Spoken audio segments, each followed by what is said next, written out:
เอาสบายดีทุกคนวันนี้จะมากินข้าวเนาะกินข้าวแรงเนาะนี่กินข้าวแรงเด้อกินข้าวอาหารมันจะเป็นอาหารปลาอันนี้จะเป็นขัวเนาะขัวเฮ็ดนี่เมนูแบบธรรมชาติมากินบัดนี้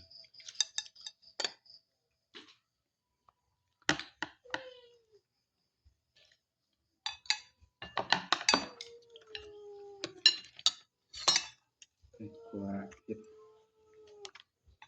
ใส่ผักนะกินกัน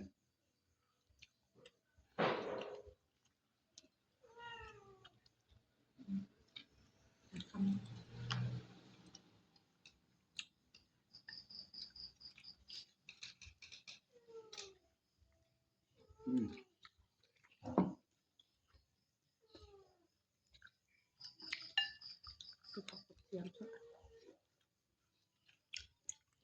อืมปลา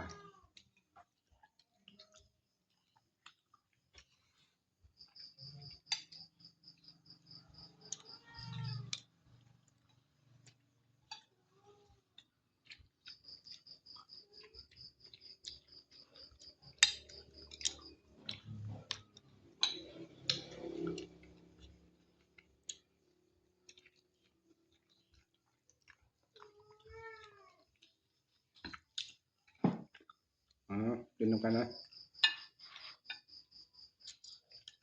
มาเด้อสองเมนูมากินข้าวน้ำ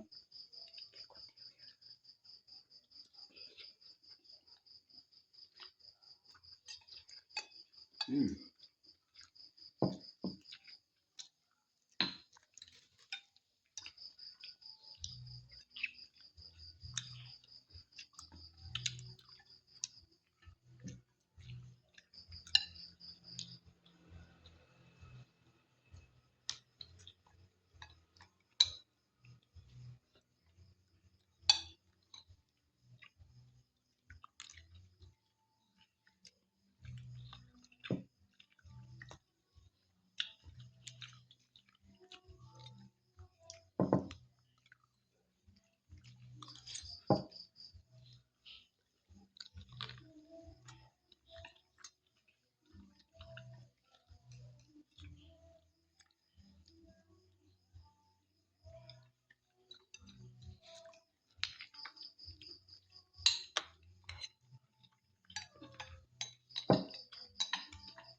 จับกับ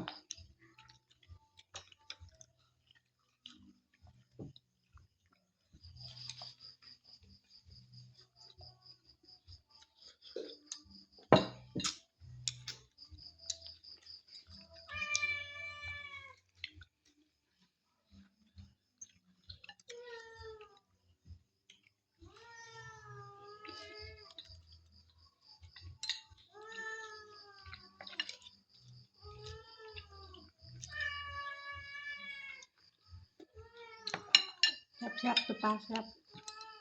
ตัวแมวก็อยากกิน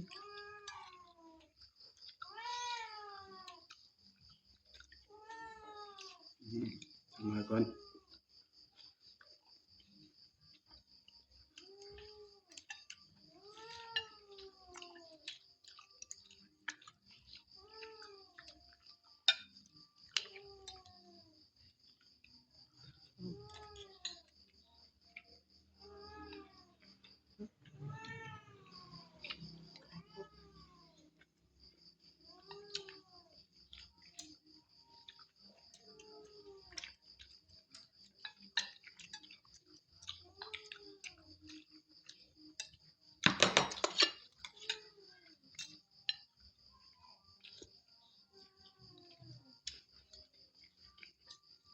น้องกินอ่ะ